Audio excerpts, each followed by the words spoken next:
안녕하십니까. 김영석입니다. 오늘 여러분과 나누고 싶은 이야기는 사실 조금 아프고 무거운 주제일지도 모릅니다. 하지만 제가 100년이라는 시간을 살아오며 수많은 사람들의 만남과 헤어짐, 그리고 그들의 노년이 어떻게 저물어가는지를 지켜보면서 꼭 한 번은 진심을 다해 전해야겠다고 다짐한 이야기입니다. 우리는 흔히 부모가 자식에게 모든 것을 내주는 것이 고귀한 사랑이자 당연한 도리라고 믿으며 살아왔습니다. 내 입에 들어가는 것보다 자식 입에 들어가는 것이 더 배부르고, 내가 추운 것보다 자식 방이 따뜻한 것이 부모의 마음이지요. 그렇게 평생을 자식이라는 나무에 물을 주고 걸음을 주며 살아왔습니다. 그런데 여러분, 60세라는 고개를 넘어서고 나면 우리가 반드시 깨달아야 할 냉정한 진실이 하나 있습니다. 그것은 바로 자식의 효심을 믿고 내 남은 주머니를 몽땅 비워주는 것이 결코 자식을 위한 길도 나를 위한 길도 아니라는 사실입니다. 제가 살아보니 인생에서 가장 비참한 순간은 돈이 없을 때가 아닙니다. 내가 평생을 바쳐 키운 자식의 눈치를 보게 되는 순간, 그때 인간의 존엄성은 소리 없이 무너집니다. 지금 50대, 60대인 여러분은 아직 젊다고 생각하시겠지만 시간은 생각보다 빠르게 흐릅니다. 여러분이 지금 쥐고 있는 그 얼마 안 되는 재산은 단순한 종이 조각이 아닙니다.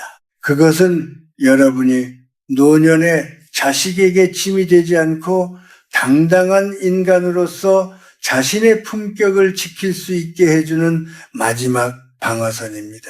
한국 사회에서 효도라는 단어는 오랫동안 우리를 지탱해온 아름다운 가치였습니다. 하지만 시대가 변했습니다. 요즘 아이들은 우리 세대와는 전혀 다른 세상을 살아가고 있습니다. 그들은 경쟁에 치이고 생존에 허덕이느라 부모의 노후까지 짊어질 여력이 없습니다. 그런 자식들에게 내 노후를 맡기겠다는 생각은 자식에게는 감당하기 힘든 족쇄를 채우는 것이고, 나에게는 불확실한 미래에 내 생존권을 던져버리는 도박과 같습니다. 저는 주변에서 이런 광경을 참 많이 봅니다. 자식이 사업을 한다고 하니 평생 살던 집을 팔아 자금을 대주고, 자식 결혼시킨다고 노후 자금을 탈탈 털어준 뒤에 결국 자식 집 한쪽 구석에서 눈칫밥을 먹으며 살아가는 노인들의 모습 말입니다. 그분들이 처음부터 불행해지려고 그런 선택을 했을까요? 아닙니다. 내 자식만큼은 다를 것이라는 믿음 때문이었습니다. 하지만 아무리 착한 자식이라도 부모가 경제력을 잃고 의존하기 시작하면 마음속에 묘한 권력 관계가 형성됩니다. 그것은 인간의 본성입니다. 그래서 제가 말씀드리는 것입니다. 60세가 넘으면 돈을 자식에게 주기보다 차라리 베개 밑에 숨겨두는 것이 훨씬 안전합니다. 여기서 베개 밑에 숨기라는 말은 단순히 돈을 아끼라는 뜻이 아닙니다. 내 삶의 주도권을 끝까지 내가 쥐고 있으라는 뜻입니다. 내가 내 돈으로 밥 한 끼 사 먹을 수 있고, 아플 때 병원비를 내 손으로 결제할 수 있을 때, 그때 비로소 자식과의 관계도 건강하게 유지될 수 있습니다. 부모가 경제적으로 독립되어 있으면 자식은 부모를 존경하고 조심스럽게 대합니다. 하지만 부모가 자식의 손을 벌리게 되면 그 관계는 급격히 기울어집니다.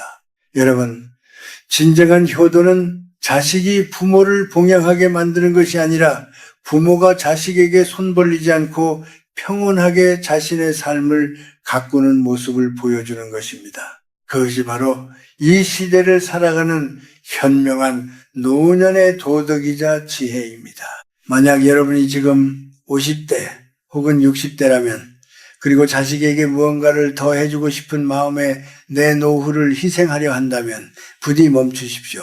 그것은 자식을 사랑하는 것이 아니라 자식을 불효자로 만드는 길임을 명심해야 합니다. 100년을 살아온 이 노병의 말을 가볍게 듣지 마시길 바랍니다. 지금 여러분의 주머니를 지키는 것이 여러분의 남은 생을 지키는 유일한 길입니다. 돈이라는 것이 참 묘합니다. 젊을 때는 그것이 그저 성공의 척도인 줄로만 알았는데 머리카락이 휘어지고 나서야 깨닫게 되는 사실이 하나 있습니다. 노년의 돈은 단순한 재물이 아니라 내 몸을 지탱해주는 뼈대와 같다는 점입니다. 뼈가 약해지면 몸이 무너지듯 노년의 경제력을 잃으면 인간의 정신과 자존감도 함께 무너져 내리기 마련입니다. 사람들은 말합니다. 자식이 부모의 노후를 책임지는 것이 인지상정 아니냐고 말이지요. 하지만 제가 겪어본 세상은 그리 녹록지 않았습니다. 인간의 마음이라는 것은 참으로 연약하고 간사한 구석이 있어서 아무리 혈육이라 해도 상황이 어려워지면 원망이 싹트게 됩니다. 특히나 요즘처럼 살기 팍팍한 세상에서 자식에게 내 생계를 맡긴다는 것은 자식의 사랑을 시험대에 올리는 것과 같습니다. 사랑하는 사람을 시험에 들게 하는 것만큼 잔인한 일이 또 어디 있겠습니까? 한 번은 제 오랜 지인이 이런 말을 한 적이 있습니다. 평생 공무원으로 일하며 모은 퇴직금을 아들의 사업자금으로 몽땅 내주었는데 그 아들이 사업에 실패하고 나니 명절에 얼굴 보는 것조차 고통이 되었다는 이야기였습니다. 아들은 미안해서 부모를 피하고 부모는 서운해서 자식을 원망하게 되니 그 좋던 부모 자식 관계가 돈 때문에 남보다 못한 사이가 되어버린 것이죠.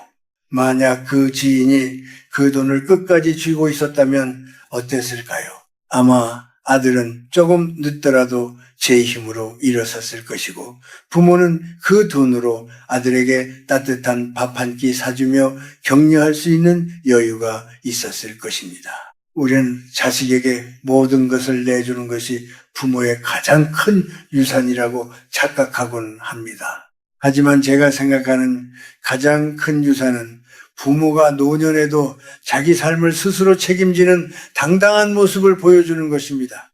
자식이 부모를 볼 때 우리 어머니 아버지는 여전히 자기 삶을 잘 꾸려가고 계시는구나라는 안도감을 느끼게 해주는 것, 그것이야말로 자식의 어깨에 놓인 짐을 덜어주는 진정한 배려입니다. 돈이 있으면 사람이 너그러워집니다. 손주들이 왔을 때 용돈 10,000원이라도 기분 좋게 건넬 수 있고 친구들을 만나 착값 한번 시원하게 낼 수 있는 여유, 그것이 노년의 삶을 얼마나 풍요롭게 만드는지 모릅니다. 반대로 주머니가 비어 있으면 작은 일에도 예민해지고 서운함이 앞서게 됩니다. 자식이 건네는 말 한마디에도 내가 돈이 없어서 나를 무시하나 하는 피해 의식이 생기기 시작하면 그때부터 노년의 비극은 시작되는 것입니다. 여러분 기억하십시오. 돈은 인격이라는 말이 있습니다. 젊을 때는 실력과 열정이 인격을 대신할 수 있지만 나이가 들면 내 주머니의 사정이 내 인격을 대변하게 되는 경우가 많습니다. 자식에게 내 모든 것을 맡기는 것은 내 인격을 남의 손에 쥐어주는 것과 다름없습니다.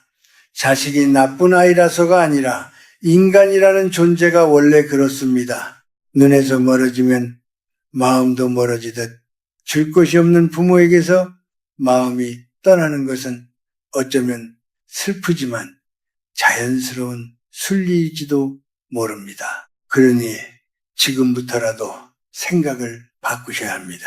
자식에게 줄 유산을 고민하기보다 내가 죽는 날까지 자식에게 손 벌리지 않을 자금을 확보하는 데 집중하십시오. 그것이 자식을 진정으로 사랑하는 길이며 여러분의 남은 생을 향기롭게 만드는 유일한 방법입니다. 베개 밑에 돈을 숨기라는 제 말이 단순히 욕심을 부리라는 뜻이 아님을 이제는 이해하시리라 믿습니다. 그것은 여러분의 마지막 자존심이자 자식과의 아름다운 거리를 유지하기 위한 지혜로운 방책입니다. 우리가 품격을 갖춘 노인으로 늙어간다는 것은 대단한 일을 하는 것이 아닙니다.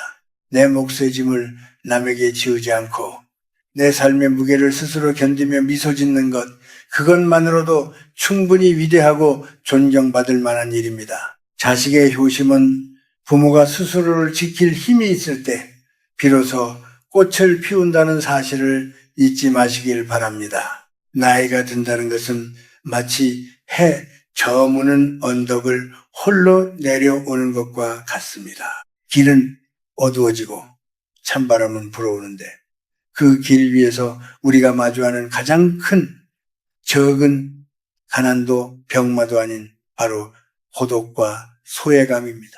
그런데 참으로 안타까운 사실은 많은 이들이 그 고독의 구멍을 자식의 효도로 메우려 한다는 점입니다. 하지만 여러분, 자식은 결코 우리의 외로움을 대신 채워줄 수 있는 존재가 아닙니다. 우리는 평생을 누구의 부모로 살아왔습니다.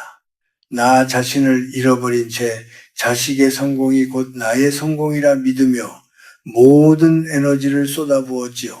그러다 보니 60세가 넘어 자식들이 둥지를 떠나고 나면 마음속에 거대한 빈터가 생깁니다. 그때 생기는 공허함과 불안함이 우리를 자꾸 자식의 주변으로 맴돌게 만듭니다. 내가 너를 어떻게 키웠는데 하는 보상 심리가 고개를 들기 시작하면 그것은 자식에게는 무거운 부채가 되고 나에게는 끝없는 서운함의 씨앗이 됩니다. 제가 100년의 세월을 건너오며 수많은 가정을 지켜보니 부모가 자식에게 경제적으로 의존하기 시작하는 순간부터 묘한 균열이 생기는 것을 보았습니다. 처음에는 안쓰러운 마음으로 시작했던 자식의 부양도 시간이 흐르고 현실의 무게가 더해지면 점차 의무가 되고 결국에는 짐처럼 느껴지게 됩니다. 자식의 눈빛에서 언제까지 제가 책임을 져야 하나요? 라는 피로감을 잊게 되는 순간 부모의 가슴에는 지워지지 않는 깊은 흉터가 남습니다. 그것은 말로 다할 수 없는 비참함이자 상처입니다. 특히나 한국 사회에서는 노인이 되면 뒷방 늙은이 취급을 받는 것에 대해 극심한 공포를 느낍니다. 하지만 우리가 알아야 할 것은 우리가 존중받지 못하는 이유는 나이가 많아서가 아니라 스스로를 책임질 힘을 포기했기 때문인 경우가 많습니다. 자식에게 내 노후의 열쇠를 넘겨준 순간 우리는 내 인생의 관객으로 전락하고 맙니다. 내 집에서 살면서도 자식 내외의 눈치를 보고 손주들에게 밥 한 끼 사주려 해도 자식의 허락을 받아야 하는 처지가 된다면 그 삶에 무슨 기쁨이 있겠습니까? 경제적 빈곤보다 무서운 것은 정신적 빈곤입니다. 내가 가진 것이 없으면 자꾸 타인에게 기대게 되고 기대가 크면 실망도 커지는 법입니다. 자식이 생일에 찾아오지 않았다고 전화를 자주 하지 않는다고 서운해하는 그 마음의 밑바닥에는 내가 준 만큼 받지 못한다는 억울함이 깔려 있습니다. 하지만 우리가 내 주머니를 든든히 채우고 내 삶의 재미를 스스로 찾아 나선다면 자식의 연락 한 통에 일비할 필요가 없어집니다. 여러분, 고독은 극복하는 것이 아니라 즐기는 것입니다. 60세 이후의 시간은 누군가에게 대접받기 위한 시간이 아니라 오롯이 나 자신으로 돌아가기 위한 소중한 기회입니다. 자식에게 쏟았던 그 지독한 관심을 이제는 나 자신에게로 돌리십시오. 내가 좋아하는 것이 무엇인지, 내가 평생 해보고 싶었던 공부가 무엇인지 찾아야 합니다. 그러기 위해서라도 여러분의 베개 밑에는 항상 든든한 자금이 있어야 합니다. 돈이 있으면 고독도 품격이 됩니다. 혼자 조용히 잣집에 앉아 책을 읽을 수 있는 여유, 좋은 강연을 찾아 들으러 갈 수 있는 자유, 그리고 가끔은 자식들을 먼저 불러 맛있는 음식을 대접할 수 있는 당당함. 이 모든 것은 여러분이 자식에게 손을 벌리지 않을 때 비로소 가능해지는 것들입니다. 자식에게 모든 것을 내주고 빈 껍데기만 남은 부모를 보며 자식은 진심 어린 존경을 보내기 어렵습니다. 오히려 자신의 삶을 열정적으로 가꾸며 경제적으로나 정신적으로 독립된 부모의 긴 모습을 보며 자식은 비로소 삶의 지혜를 배웁니다. 이것이 제가 말하는 진정한 인과응보이자 에너지의 흐름입니다. 여러분의 노후를 자식의 효심이라는 불확실한 복권에 걸지 마십시오. 스스로를 지키는 힘이야말로 여러분을 외로움과 무시로부터 구해줄 유일한 구원줄입니다. 인생의 황후기에 들어선 여러분, 이제는 타인을 향한 기대를 접고 나를 향한 사랑을 시작하십시오. 자식에게 짐이 되지 않는 것, 그것이 여러분이 할 수 있는 마지막이자 가장 위대한 교육입니다. 주머니의 돈은 단순한 숫자가 아니라 여러분의 자유와 평화를 지켜주는 든든한 성벽임을 다시 한번 가슴 깊이 새기시길 바랍니다. 인생의 후반전을 지혜롭게 살아가기 위해서는 이제 구체적인 실천이 필요합니다. 마음만 먹는다고 해서 삶이 바뀌지는 않지요. 제가 100년을 살아보니 노년의 평화는 무엇을 채우느냐보다 무엇을 비우고 무엇을 끝까지 지키느냐에 달려있다는 것을 알게 되었습니다. 그래서 여러분께 몇 가지 당부의 말씀을 드리고자 합니다. 이것은 단순히 돈을 아끼라는 잔소리가 아니라 여러분의 존엄을 지키기 위한 구체적인 생존 전략입니다. 첫째로, 절대 해서는 안 될 3가지 원칙을 세우십시오. 첫 번째는 내 살 집을 자식 명의로 미리 넘겨주지 않는 것입니다. 집은 단순한 부동산이 아닙니다. 그것은 노년의 마지막 보루이자 내가 나로 존재할 수 있는 영토입니다. 자식이 사업이 어렵다거나 세금 문제를 들먹이며 증여를 권유하더라도 끝까지 여러분의 이름으로 간직하십시오. 집을 넘겨주는 순간 여러분은 주인에서 손님으로 처지가 바뀝니다. 두 번째는 자식의 빚을 갚아주기 위해 내 노후 자금을 깨지 않는 것입니다. 자식의 고통을 지켜보는 부모 마음이 오죽하겠습니까마는 부모가 함께 무너지는 것은 해결책이 아닙니다. 내가 건강하고 안정되어 있어야 훗날 자식이 정말 쓰러졌을 때 따뜻한 밥 한 끼라도 먹일 수 있는 법입니다. 세 번째는 내 재산의 규모를 자식에게 낱낱이 공개하지 않는 것입니다. 자식도 사람인지라 부모에게 여유가 있다는 것을 알면 은연중에 기대게 되고 스스로 일어서려는 의지가 약해집니다. 약간의 신비로움을 유지하는 것이 부모의 권위를 지키는 길입니다. 둘째로, 버려야 할 것들이 있습니다. 가장 먼저 버려야 할 것은 내가 예전에 어떻게 살았는데 하는 과거의 영광입니다. 나이가 들수록 입은 닫고 주머니는 열라는 말이 있죠. 과거의 훈장보다는 지금 내 곁에 있는 사람들에게 따뜻한 말 한마디를 건네는 인색하지 않은 노인이 되어야 합니다. 또한 자식에 대한 과도한 간섭과 집착을 버리십시오. 자식의 인생은 자식의 것입니다. 그들이 시행착오를 겪든 고생을 하든 그것은 그들의 몫입니다. 부모가 대신 살아줄 수 없음을 인정할 때 비로소 진정한 자유가 찾아옵니다. 셋째로, 하지 말아야 할 말들이 있습니다. 죽고 싶다는 말이나 내가 너를 어떻게 키웠는데 같은 보상 심리가 섞인 말은 자식과의 거리를 멀어지게 할 뿐입니다. 원망 섞인 말보다는 고맙다, 나도 잘 지내고 있다는 안부의 말이 자식을 부모 곁으로 오게 만듭니다. 만약 자식이나 주변 사람들에게 서운한 감정이 든다면 그것을 말로 내뱉어 상처를 주기보다 혼자 조용히 산책을 하거나 글을 쓰며 마음을 다스리십시오. 품격 있는 노인은 감정을 배설하지 않고 소화할 줄 아는 사람입니다. 마지막으로 60세 이후의 인간관계에 대해 말씀드리고 싶습니다. 혹시 자식이나 타인에게 무시를 당하거나 자존심 상하는 일을 겪으셨나요? 그럴 때 화를 내거나 매달리지 마십시오.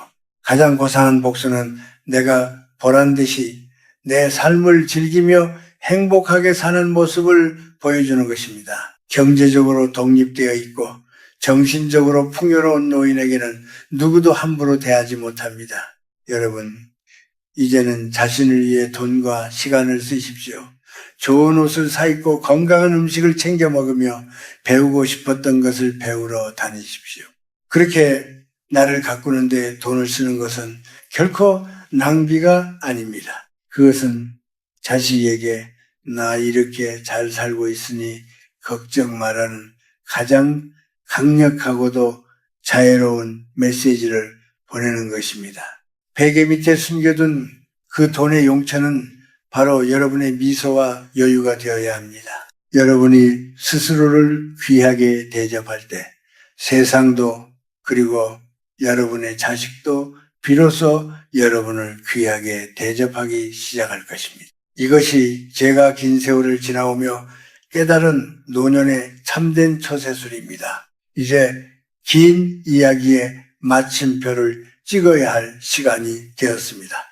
제가 오늘 여러분께 전한 이야기들이 혹시나 정이 없고 냉정하게 들리지는 않았을까 하는 마음도 없지 않습니다. 우리 한국 사람들은 정으로 살고 정으로 죽는 민족이니 말입니다. 하지만 여러분, 제가 100년이라는 시간을 통과하며 얻은 가장 귀한 깨달음은 진정한 사랑은 언제나 홀로서기에서 시작된다는 사실입니다. 부모와 자식 사이도 예외는 아닙니다. 우리는 흔히 인생을 마라톤에 비유하곤 합니다. 젊을 때는 앞만 보고 달리느라 곁을 돌볼 겨를이 없었지요. 하지만 60세라는 반환점을 돌고 나면 이제는 속도가 아니라 방향을 점검해야 합니다. 그리고 그 방향은 타인이 아닌 나 자신을 향해야 합니다. 자식이라는 꽃을 피우기 위해 뿌리가 썩어가는 줄도 모르고 헌신했던 세월을 이제는 스스로 치유해 주어야 할 때입니다. 많은 이들이 묻습니다. 인생의 황혼기에 가장 큰 행복이 무엇이냐고 말이죠. 제가 경험한 바로는 아침에 눈을 떴을 때 오늘 하루 내가 하고 싶은 일이 있고 그 일을 할 수 있는 건강과 작은 경제적 여유가 있는 것, 그것이 최고의 복입니다. 자식의 성공이나 효도에 내 행복을 담보 잡히지 마십시오. 자식이 잘 되면 기뻐하되 자식이 조금 부족하더라도 내 삶이 흔들리지 않을 만큼의 단단한 자아를 구축해야 합니다. 주머니에 든 푼돈을 아끼라는 말이 아닙니다. 내 인생의 주도권을 남의 손에 넘겨주지 말라는 간절한 당부입니다. 자식에게 모든 것을 내준 부모는 자식의 작은 말 한마디에도 가슴이 무너집니다. 기대가 있기 때문이죠. 하지만 내가 내 삶을 온전히 책임지고 있으면 자식의 행동에 초연해질 수 있습니다. 그 초연함이 오히려 부모와 자식 사이를 더 가깝고 애틋하게 만듭니다. 집착은 사랑을 숨막히게 하지만 독립은 서로를 존중하게 만들기 때문입니다. 여러분, 이제부터는 스스로를 누구의 부모가 아닌 자기 자신의 이름으로 불러보십시오. 그리고 여러분이 평생 고생하며 모은 그 소중한 자산들을 여러분의 남은 생을 향기롭게 만드는 데 사용하십시오. 좋은 음악을 듣고 아름다운 풍경을 보며 나보다 어려운 이웃에게 작은 손길을 내미는 데 쓰십시오. 그렇게 쌓인 시간들이 여러분의 얼굴에 깊고 우아한 주름을 만들고 그것이 곧 노년의 품격이 될 것입니다. 죽을 때 자식에게 많은 재산을 물려주는 것이 부모의 마지막 임무라고 생각하지 마십시오. 그보다는 나의 부모님은 참으로 자기 삶을 사랑하셨고 마지막까지 당당하고 평온하셨다는 기억을 유산으로 남기십시오. 그것이 자식에게 줄 수 있는 가장 위대한 삶의 교과서입니다. 자식은 부모의 뒷모습을 보고 자랍니다. 여러분이 행복하게 늙어가는 모습 자체가 자식에게는 미래에 대한 희망이 됩니다. 이제 제 이야기는 여기서 줄이려 합니다. 부디 여러분의 베개 밑에 둔 그 마음과 물질이 여러분의 남은 길을 환하게 비추는 등불이 되기를 소망합니다. 돈보다 귀한 것은 여러분의 마음이고 그 마음을 지켜주는 것은 결국 여러분 자신의 지혜로운 선택입니다. 너무 서운해하지도 말고 너무 불안해하지도 마십시오. 여러분은 이미 충분히 고생하셨고 이제는 그 열매를 스스로 누릴 자격이 차고 넘칩니다. 오늘 밤은 자식 걱정, 돈 걱정 잠시 내려놓고 오직 여러분 자신만을 위해 깊고 편안한 잠을 청하시길 바랍니다. 여러분의 노년이 저녁 노을처럼 붉고 아름답게 빛나기를 진심으로 기도하겠습니다. 긴 시간 제 이야기를 들어주셔서 고맙습니다. 안녕히 계십시오.